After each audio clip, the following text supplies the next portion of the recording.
We are back, and I'm pumped and feeling magnanimous.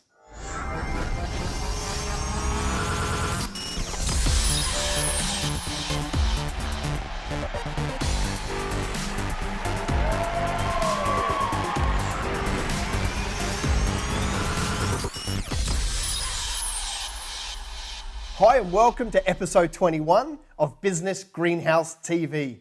Welcome to 2016. Super excited about what this year holds, both for us and for you. First one back this year for me, back in the saddle. Going to film these and loving the time doing it. Just put the call out for a fresh bunch of questions, so I've got some of those for you today. But I hope you had a good break. I certainly did. A lot of downtime, a lot of family time.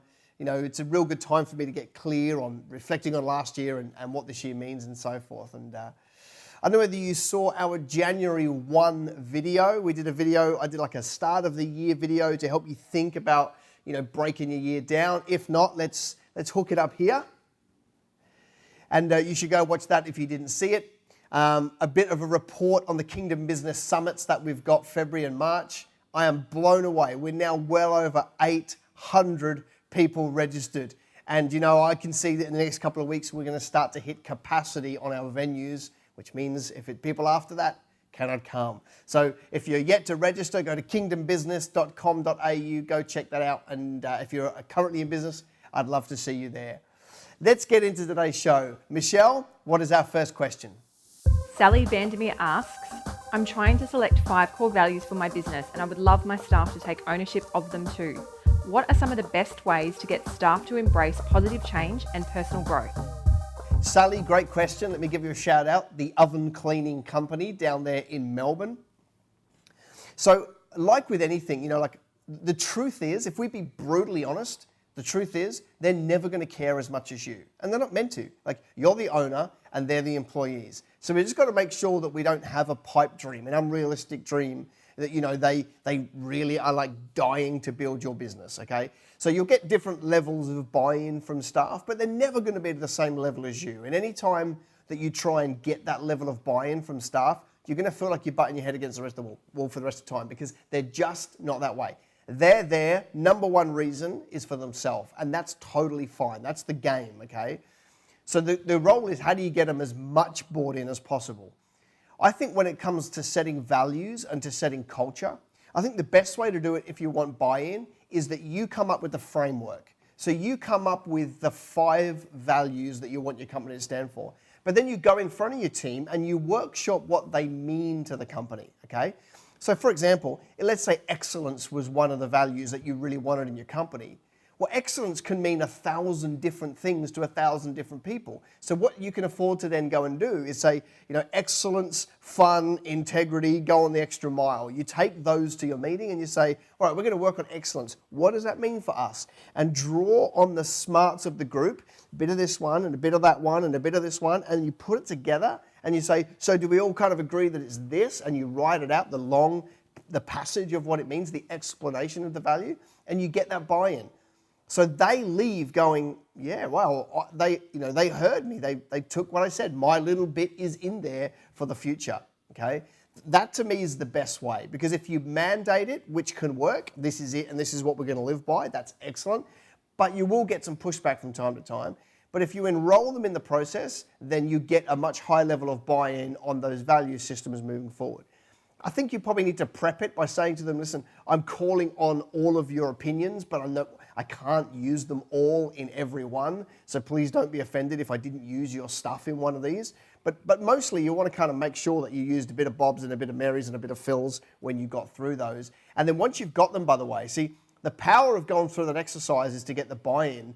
I believe the biggest power from having those values is publishing them in the business to hold people accountable to them. So you can imagine, you know, like, if you've got franchisees, then you make, you pump this stuff out to them on a regular basis, or you make it part of your team training. If you've got a head office, you put these up around the wall. You know, excellence and integrity and fun, whatever they are, you put them up around there.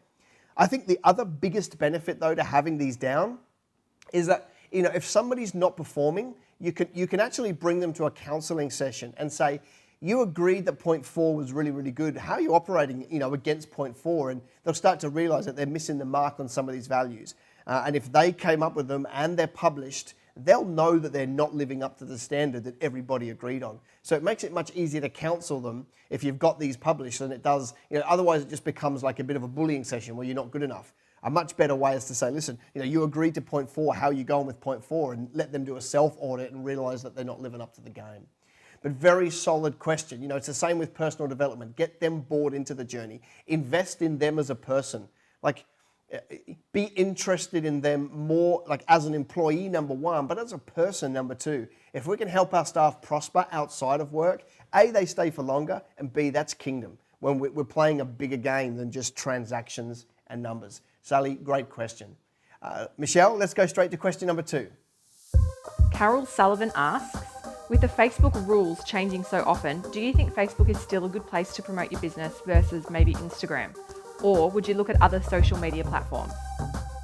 Carol Sullivan, let me just give you a quick shout out with a company called Modere, helping people stay, live longer and better lives and things like that, doing wonderful things. Okay, so yes, Facebook are always changing the rules. And that's the reason why I love Facebook so much. In my opinion, as a marketer, Facebook change the rules all the time for the better. Facebook to me is becoming better and better and better and better by the week in terms of, its strategic tool for business people. It's less and less about, social media anymore with friends, catching up with friends. Like, it is that. But such a major component of their business is it's now a marketing tool for business people, to grow our businesses. And that's why I love it so much. So it's always changing, but you've got to embrace that. And it depends how you look at it. I look at it like it's always getting better. Some people look at it like it's getting worse and it's getting harder. Here's the thing. People say, it's becoming expensive to do Facebook.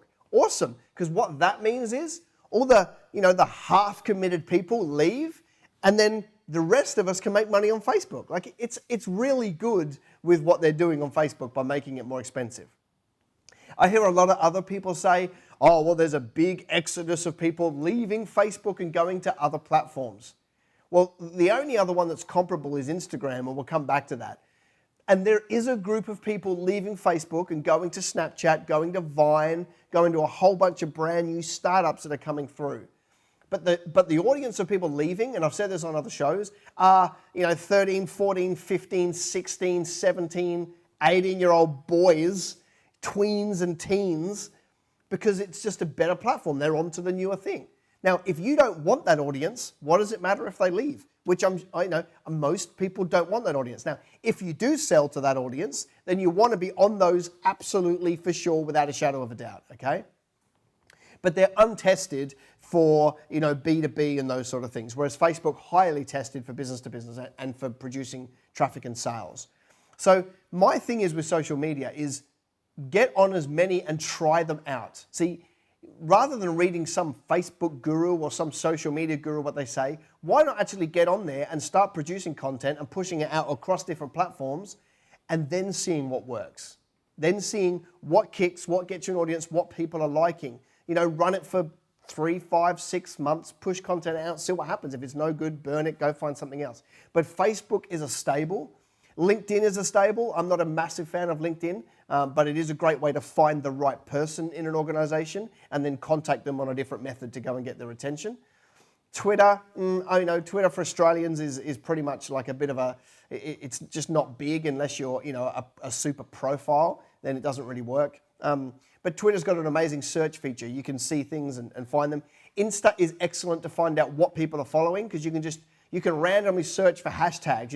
No matter what game you're in, you just think about hashtags that might exist around your game and go throw them in Insta and see how many posts have been put against that hashtag. If it's 58, forget it. But if it's 5,000, it might be great. If it's 100,000, that's excellent. And you can start to push content out to those people, okay? So my theory is Facebook are always going to change, and they are the number one. They're the preeminent social media platform in the world, bar none at the moment, and they're only getting bigger. So their future is very bright. Yes, people are leaving. It's not typically the audience that us entrepreneurs want to talk to. Then you can go to the other platforms and get on them. Get on them and see what happens.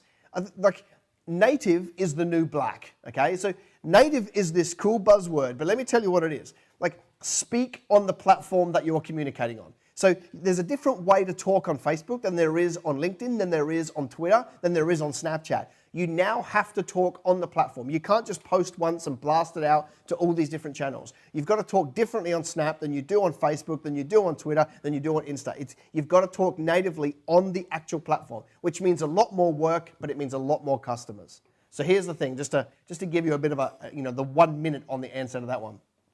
Facebook will always change, and it's changing because it's better. You've got to start to learn how to run Facebook ads, push them, drive traffic, test and measure. Outside of that, get onto LinkedIn. Because of the nature of your business, you're people to people, then I reckon you should get on LinkedIn, find people you like, start to communicate with them, probably off LinkedIn. Ring them up, find their email, go find a different way of communicating with them, okay? But the truth of the matter is, there's no other social media platform for you that's going to go anywhere near the likes of Facebook. So get on those, get good at it, forget the fact that it's getting expensive. That's excellent, because that means there's less people playing in that space and you can dominate your market there. Solid question. Good on you, Carol. Okay, word of the week. This week we're going to go very early in Proverbs. Proverbs 1:5. It says this: a wise man will hear and will increase learning, and a man of understanding shall attain unto wise counsels. A man will hear and will increase learning. Here we are, started January 16. We've got the whole year ahead of us. What's your plan around learning? A wise person learns and adds to their knowledge, okay? What are you learning? What are you investing in? What are you reading? What are you watching? Business Greenhouse TV, very smart choice. But what else are you reading? What podcasts are you listening to? Where are you at with your learning? You've got to come out of the blocks a lot. There is a direct correlation between how much you learn and how much you earn, okay? So if I were you, I would be out there. I would be learning everything. Think about the things that you don't have right now. Where are you lacking? Marketing, digital, social, Facebook, hiring, staff systems, pricing models, duplication, franchising. Where have you got a deficiency in your learning? Because a wise person learns and adds it to their knowledge base. It's got to be something that we do for the rest of time, okay? We've got to learn the Bible, okay? What does God say? We need to be chewing on that all of the time. And outside of that, for an entrepreneur, but I would always start with, where's the biggest knowledge gap for you? Where is something that you need to know that you don't know enough about? Every year I have a bit of a theme. I remember, 2013, I sat down and said, I want to learn accounting, and I started to understand the tax code just enough that I could hold my accountant accountable to making sure that everything was included. No one can understand the tax code, but I just skimmed it enough that I could understand exactly what I wanted. So every year for me is a bit of a theme, okay? But what are you going to do this year? What are you going to invest your time in? You can watch videos, you can listen to podcasts, you can read books, articles. There's enough stuff out there for you to get it. Will you be wise? Will you learn and add to your learning? Solid episode 21. Great to be back in the saddle and doing this. Now, I have a request. I know it's late in the video. I have a request. Tag me a friend, please. Somebody you know in business, tag them in the comments below. That would mean the world to me if you would do that. We'll start to get that reach again this year, and let's get this thing pumping. Let's get it into some new hands. Have an awesome week. See you next time.